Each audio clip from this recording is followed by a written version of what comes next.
Where were you born? I was born in a little community called Pearson Chapel, Texas.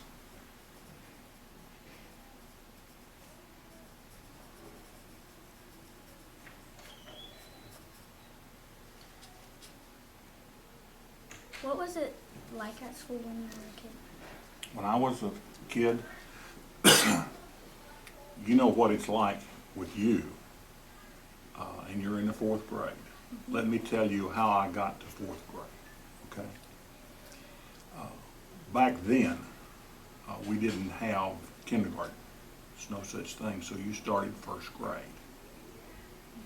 And I was born and raised in the country. Our nearest neighbors were like a mile away. So I went to a two-room schoolhouse, and my mother was the first grade teacher. And we didn't have enough students to make a grade for every room. So we had 3 grades in one room. We had a row that was the first grade, and a row that was the second grade, and a row that was the third grade. So my mother was the first grade teacher, the second grade teacher, and the third grade teacher. So I went to, that's where I started elementary school. And then the school in the country got so small, they did what they call consolidation. They moved that school to a larger school. And that larger school wasn't very big either, but it had a grade for every room instead of having 3 grades in one room. And my mother also moved to that new school district, and guess what grade she taught? 4th. So I had my mother for a teacher in first grade, second grade, third grade, and fourth grade. So he had to be extra good. Really, really good. You don't know how good. How has education changed over the years? Over the years, the easiest way to explain it is it's gotten a lot better. Now, teachers know how to deliver instruction in the classroom to individual students and the way those individual students learn. And when I was going to school, and even when I started teaching here in Tomball many years ago, you taught to the whole class. And now in your classroom, you see, you'll divide into groups and have, so that's how it has changed. The curriculum has expanded, gotten larger, and it's a whole lot better. Students now are better educated today than ever before.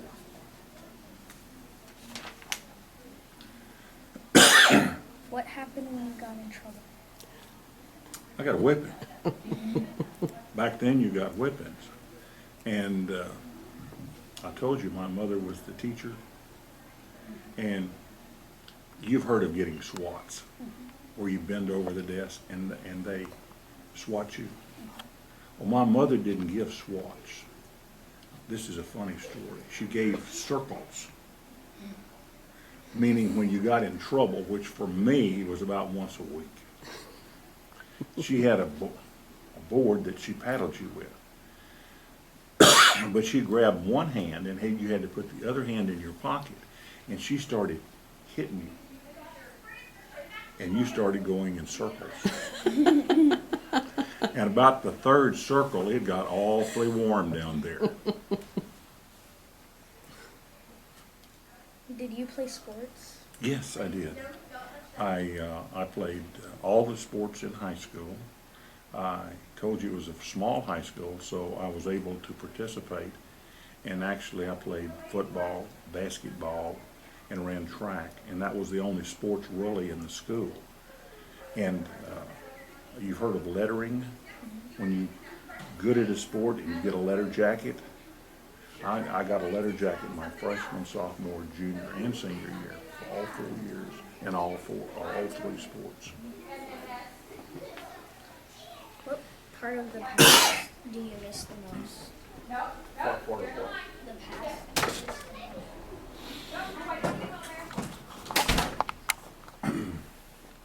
I don't really miss any part of the past other than I was busy working when my children were born and growing up. And if I wish anything, I could go back and see more of their early years in childhood because I wasn't at home that much. So that's the only part that I think, because for me, everything just keeps getting better and better. Do you have any hobbies? Oh, yes. First of all, I have a farm that's about 100 miles north of here that I go on the weekends. And at that farm, I have cattle. I have a lot of gardens. I have, for example, 160 fruit trees. So I make a lot of fruit. I keep bees and make honey. I grind my own cornmeal. Plus, I love to fish. I love to hunt. And I also do a lot of woodworking.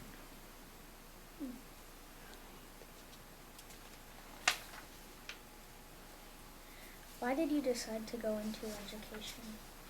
I think because of my mother. She was a teacher. That's something I always wanted to do. I always saw myself as a teacher. Whether it was when I was in scouting and I was the leader there, or whether it was in college, I always saw myself as a teacher. So I was very fortunate to be able to get into teaching. And then teaching led me to different jobs in education. I was a teacher first. I taught science and social studies, and I coached at the junior high level. And then from there, I went to be an assistant principal. And then I was assistant principal, at Tomball High School here for 15 years. And then I graduated from that and got into central administration, where I worked for 5 years, and then I became superintendent of schools, which I've been for the last 14 years. It's been a long time. What was your fondest school memory in education? I think it was learning. I love math. I love particularly math problems. The school I went to was so small that they couldn't offer all the math courses, and I had a great math teacher, and I took like trigonometry. I was the only one that wanted to take trigonometry, so I took trigonometry in the back corner of the room while she was teaching geometry. So yeah, I love to figure out math problems and work equations. What are your plans after retirement? I want to continue with my farm and my activities. I do most of what I've always dreamed of doing now. I'd like to do some more traveling and more vacations, and really see more of the United States than I've seen. How hard is it being superintendent? It's a pretty easy job. Now, you don't tell anybody that, but it's a pretty easy job. And the reason it is because I have a lot of great people that I work with that do the vast majority of the work. How do you feel about all the technology today? Oh, it's great. Absolutely fantastic. It's not an end all to education, but it is another resource that students can use that is absolutely wonderful. What technology was there in your youth? Let me answer that question by giving you an example. When I was growing up on the farm, we didn't have a television until I was probably 10 years old. And then it was a black and white TV. And I was in college before we got a telephone out there. So technology was very, very limited. And even after I graduated from college and I went back to get my master's degree, one of the classes that I had to take was a computer class. And the computer wouldn't have fit in this room. It was all along the walls, and you didn't have keyboards, and you had to go in on Saturdays, and when you were doing programming, you had to punch cards, punch holes in cards, and stack those cards up and run them through the computer to do simple calculations. So it's been a tremendous change over my lifetime, from zero to what we have today.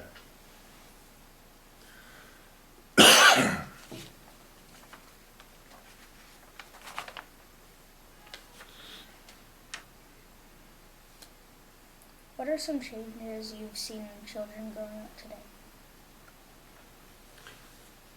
I've been fortunate enough to be in this district for 44 years, and I've seen students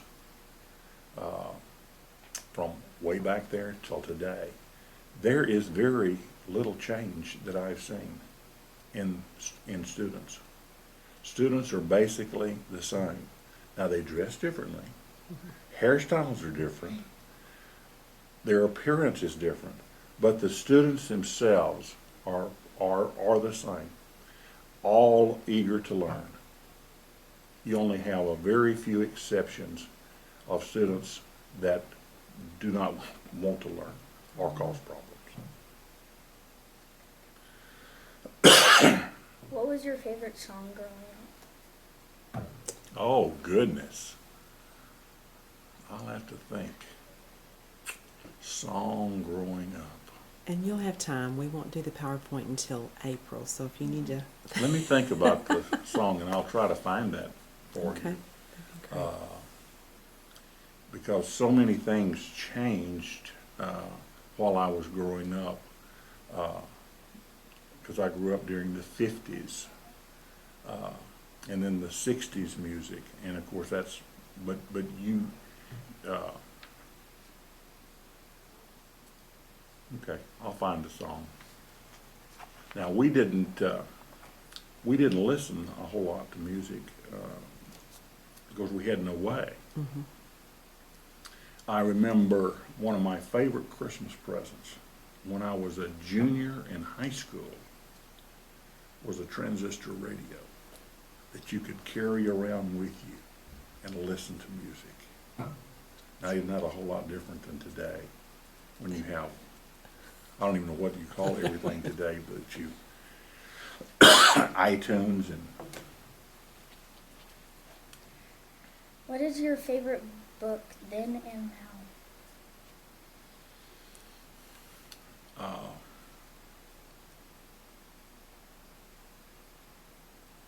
I read a lot back then and now. I read a lot of history. That's my favorite. The last book I read had to do with a professor I had in college that was the second most highly decorated man in World War II, and wrote a book, and I just finished that book. Very interesting. Where did you go? Where was your college? Sam Houston State Houston. University. Awesome. That was Colonel M.B. Etheridge. How much did gas cost? I never had a car growing up. My family, they farmed, and my mother taught school. So I didn't have a car through high school or in college. I had to thumb my way to college and back. Mm-hmm. And I bought my first car when I started teaching in Tomball, and gas was 27 cents a gallon. What was economy like? The economy? Mm-hmm.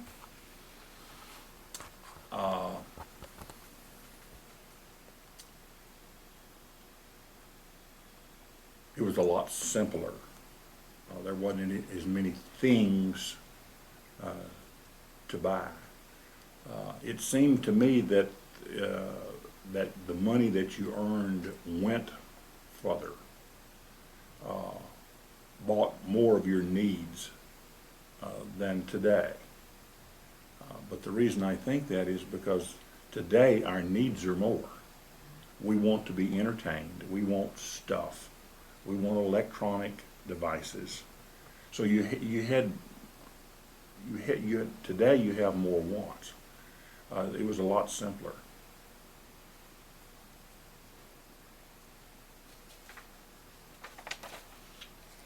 Do you have any worries about the children in our generation?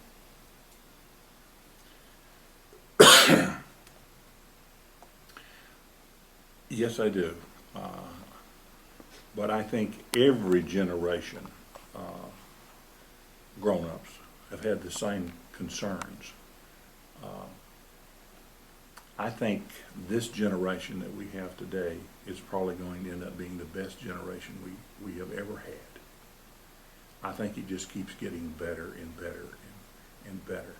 Now, because of the news media, and because you know so much about everything that's happening in the world, it's a lot of times it seems when you watch a news broadcast, it's all negative. But that's not the way the world is. The world is a very good place, and it's full of good kids and good people.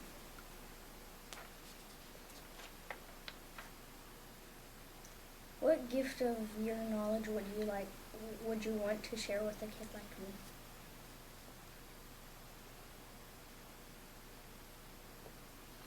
I think my most valuable asset, what means more to me than anything else, I've got a lot of education, I have a lot of degrees, but the most important thing to me in what I have done in my entire life, in my career, is my personal integrity. Do you know what integrity means? I wanted to tell you. It simply means you do what you say you're going to do. You know what it means to give your word. When you tell somebody that you're going to do something, you follow through with it and you always do it. I have always made it a practice. When I tell somebody I'm going to do something, it's going to happen. And because of that, people tend to trust you because you always do what you say you're going to do. What is a typical day in your life? A typical day, work day, I get up very early. I still, usually I am the first one at the office down on Main Street. I typically have meetings nearly all day long, every day. Particularly now that we're fixing to start and opening up our second high school. So we have a lot of staffing, teacher issues in moving people around. So I typically work from 7 in the morning until about 5 in the afternoon every day.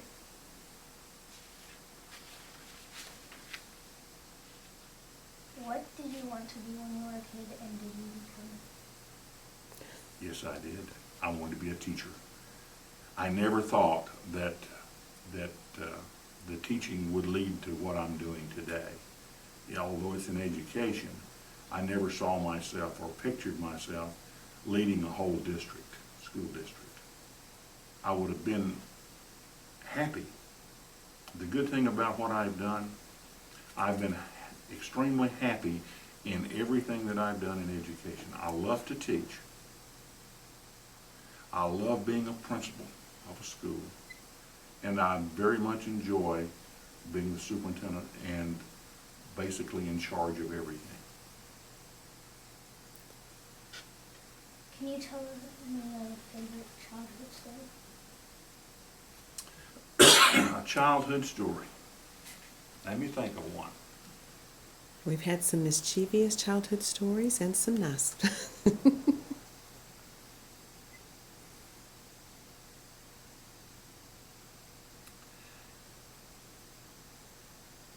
I was the oldest child in my family, and I had two younger brothers. And back then, the oldest always had to kind of be in charge, be the leader. And because I grew up in the country, there were a lot of people that lived around us in other farms. Most of those were a lot older, even a lot older than my parents. And one of my jobs that I was forced to do, but I ended up really enjoying it, because those older people that lived at that time were lonely. And I used to have to go to their house and visit with them and talk to them. And the best part of that was listening to all of their old stories, just like you have to listen to my old stories today. But I really, and my grandfather, I love visiting with him. And you think of play, but the nearest neighbor that had any students, kids my age, was like 5 miles away. And you didn't have transportation. So you couldn't ride bicycles because all the roads were dirt. There were not any paved roads. So one of the things I really enjoyed doing was visiting with the elderly neighbors. It's fun. Were you a boy or a girl scout? A Boy Scout. A Boy Scout. That I was was a cute. Boy Scout, and I was very fortunate to become an Eagle Scout. Okay. Do you have a favorite adventure? Adventure? I think my favorite adventures were in the area of fishing. I used to have a big boat, and the biggest adventures I have were when we would go offshore 30 or 40 miles, where you far enough that you couldn't see land, and fish out there and catch fish. Cool. That's it. That's it. Okay. Can I ask you a question or two? What are your hobbies? I collect baseball cards. Very good. So you like baseball. Mm-hmm. So what's your favorite team? Astros. Oh, I could probably guess.